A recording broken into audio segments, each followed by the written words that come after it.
তুমি খালি ব্যথার ওষুধ খাবা, প্রবলেম কিসে হবে?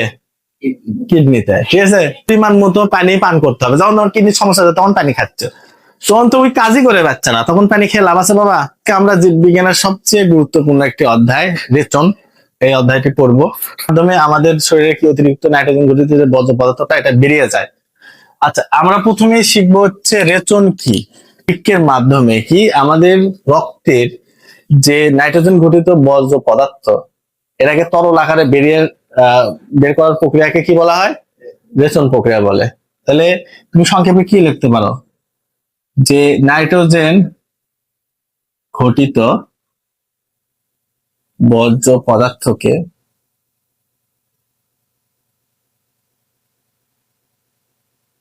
তরল আকারে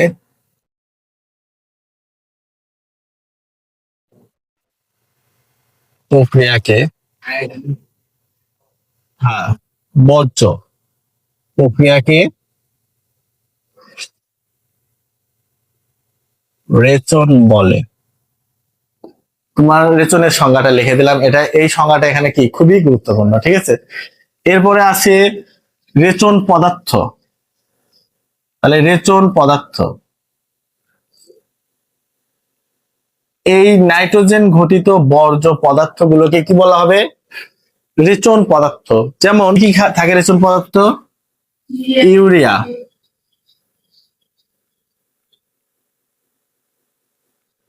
তারপরে হচ্ছে ক্রিয়েটিনিন,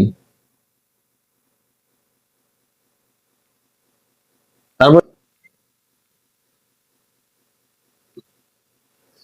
তাহলে দেখো রেচন পদার্থ বলতে কি বুঝো, অনেক সময় খ নাম্বার প্রশ্ন আছে। তাহলে তুমি বলবা নাইট্রোজেন ঘটিত বর্জ্য পদার্থ গুলোকে রেচন পদার্থ বলা হয়, এগুলো হচ্ছে এগুলো। ঠিক আছে, তার ব্যাখ্যা হলো, তাহলে এর মধ্যে একটা পদার্থ আছে যার নাম কি বাবা? ইউরোক্রোম। এর জন্য মূত্রের রং কিরকম হয়? হালকা হলুদ, হলুদাভ।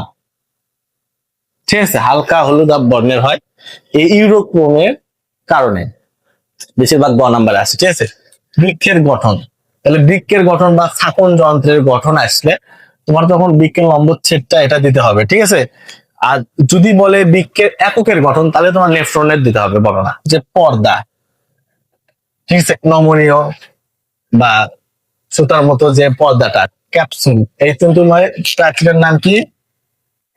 ক্যাপসুল।